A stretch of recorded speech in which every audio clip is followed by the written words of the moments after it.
An Astrologer's Day by R.K.Narayan, 1906 to 2001.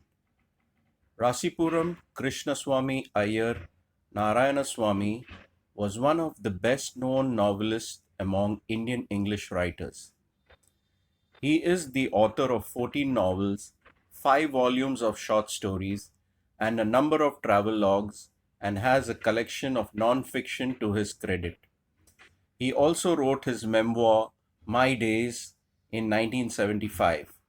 Narayan created the imaginary town of Malgudi, where realistic characters in a typically Indian setting lived amid unpredictable events. His stories are grounded in compassionate humanism and celebrated the humor and energy of ordinary life. His stories are characterized by a simple style and subtle humor. Narayan was introduced to American readers in 1952 by the Michigan State University Press. These include Swami and Friends, The Bachelor of Arts 1937, The Dark Room 1938, An Astrologer's Day and Other Stories in 1947, Mr. Sampath 1949, The Financial Expert 1954, Waiting for the Mahatma 1955, The Guide 1958, and many other books. His novel The Guide won him the Sahitya Akademi Award in 1961, the most coveted literary honor in India. His writing is distinguished by humor and unoffending irony, a unique Indianness, and a simplicity which is utterly charming and authentic. Narayan typically portrays the peculiarities of human relationships and the ironies of Indian daily life. His style is graceful, marked by genial humor, elegance, and simplicity. An Astrologer's Day. Punctually at midday, he opened his bag and spread out his professional equipment, which consisted of a dozen cowrie shells, a square piece of cloth with obscure mystic charts on it, a notebook, and a bundle of Palmyra writing. His forehead was resplendent with sacred ash and vermilion, and his eyes sparkled with a sharp abnormal gleam, which was really an outcome of a continual searching for customers, but which his simple clients took to be a prophetic light and felt comforted. The power of his eyes was considerably enhanced by their position placed as they were between the painted forehead and the dark whiskers which streamed down his cheeks. Even a half-wit's eyes would sparkle in such a setting. To crown the effect, he wound a saffron-colored turban around his head. This color scheme never failed. People were attracted to him as bees are attracted to cosmos or dahlia stalks. He sat under the boughs of a spreading tamarind tree, which flanked a path running through the town hall park. It was a remarkable place in many ways. A surging crowd was always moving up and down this narrow road from morning till night. A variety of trades and occupations was represented all along its way. Medicine sellers, sellers of stolen hardware and junk, magicians, and above all, an auctioneer of cheap cloth, who created enough din all day to attract the whole town. Next to him, in vociferousness, came a vendor of fried groundnut, who gave his ware a fancy name each day, calling it Bombay ice cream one day, and on the next Delhi almond, and on the third Raja's delicacy, and so on and so forth. And people flocked to him. A considerable portion of this crowd dallied before the astrologer too. The astrologer transacted his business by the light of a flare which crackled and smoked up above the groundnut heap nearby. Half the enchantment of the place was due to the fact that it did not have the benefit of municipal lighting. The place was lit up by shop lights. One or two had hissing gaslights, Some had naked flares stuck on poles, some were lit up by old cycle lamps, and one or two, like the astrologer, managed without lights of their own. It was a bewildering crisscross of light rays and moving shadows. This suited the astrologer very well, for the simple reason that he had not in the least intended to be an astrologer when he began life, and he knew no more of what was going to happen to others than he knew what was going to happen to himself next minute. He was as much a stranger to the stars as were his innocent customers. Yet he said things which pleased and astonished everyone. That was more a matter of study, practice, and shrewd guesswork.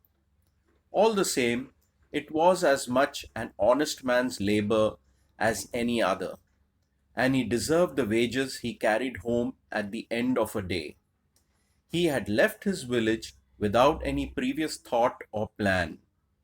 If he had continued there, he would have carried on the work of his forefathers, namely, tilling the land, living, marrying, and ripening in his cornfield, an ancestral home. But that was not to be.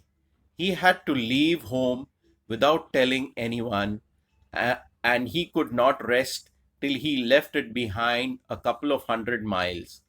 To a villager, it is a great deal, as if an ocean flowed between. He had a working analysis of mankind's troubles, marriage, money, and the tangles of human ties. Long practice had sharpened his perception. Within 5 minutes, he understood what was wrong. He charged 3 pies per question, never opened his mouth till the other had spoken for at least 10 minutes, which provided him enough stuff for a dozen answers and advices. When he told the person before him, gazing at his palm, in many ways you are not getting the fullest results for your efforts, 9 out of 10 were disposed to agree with him. Or he questioned, is there any woman in your family, maybe even a distant relative, who is not well disposed towards you? Or he gave an analysis of character. Most of your troubles are due to your nature. How can you be otherwise with Saturn where he is? You have an impetuous nature and a rough exterior. This endeared him to their hearts immediately, for even the mildest of us loves to think that he has a forbidding exterior. The nuts vendor blew out his flare and rose to go home. This was a signal for the astrologer to bundle up too, since it left him in darkness except for a little shaft of green light which strayed in from somewhere and touched the ground before him. He picked up his cowrie shells and paraphernalia and was putting them back into his bag when the green shaft of light was blotted out. He looked up and saw a man standing before him. He sensed a possible client and said, "You look so careworn. It will do you good to sit down for a while and chat with me." The other grumbled some reply vaguely.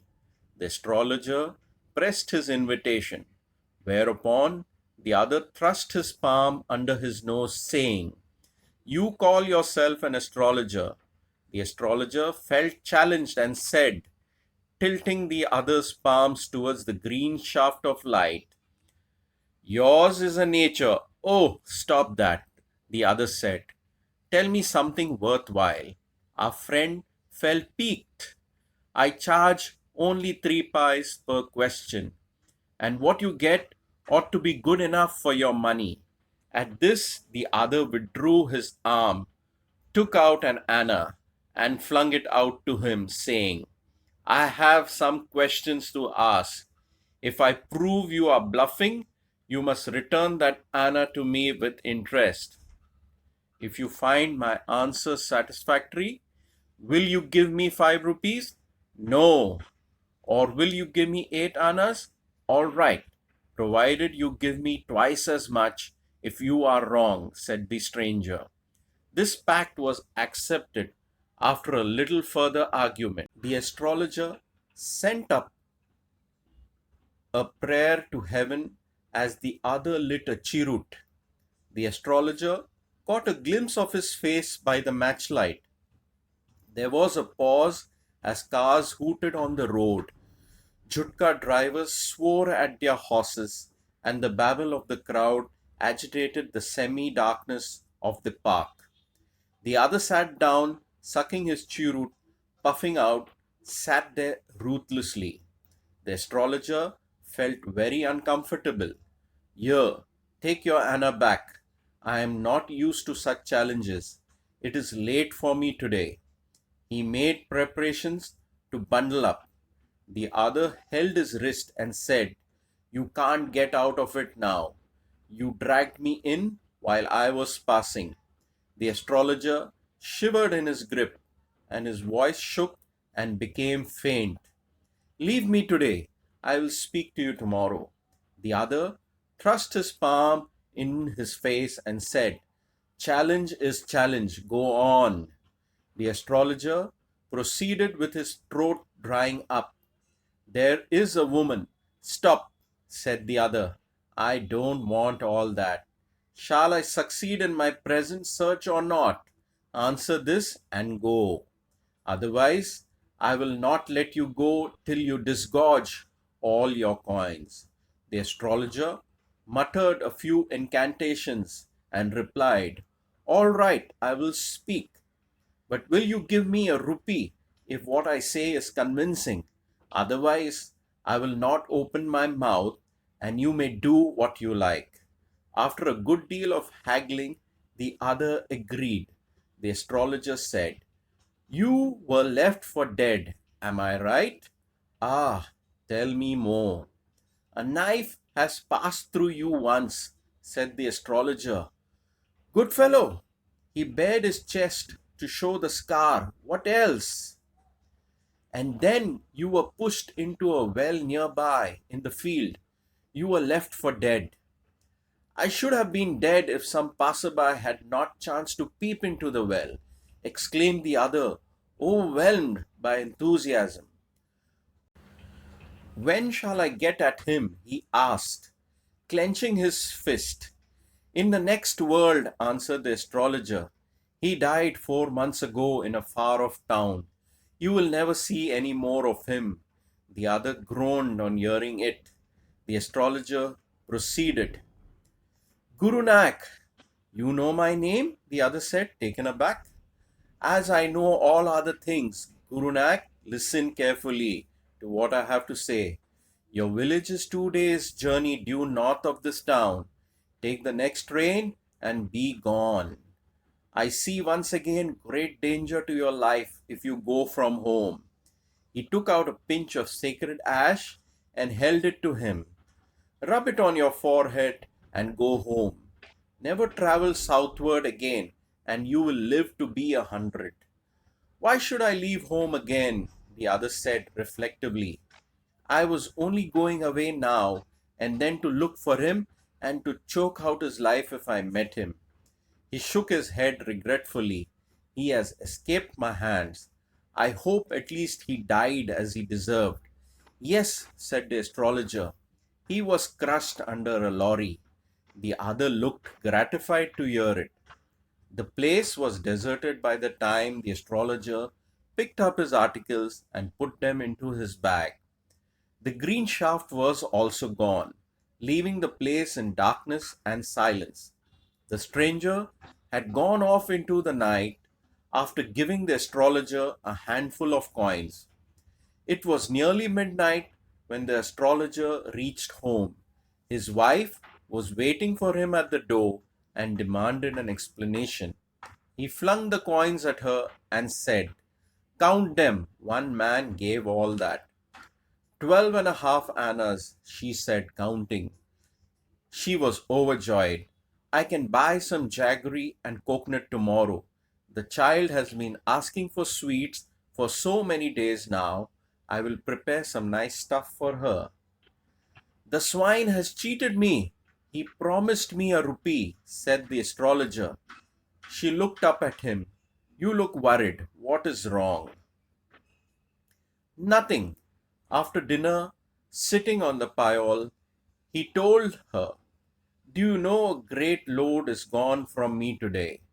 I thought I had blood of a man on my hands all these years. That was the reason why I ran away from home, settled here, and married you. He is alive. She gasped. You tried to kill him? Yes, in our village, when I was a silly youngster. We drank, gambled, and quarreled badly one day. Why think of it now? Time to sleep, he said, yawning and stretched himself on the pile. Thank you.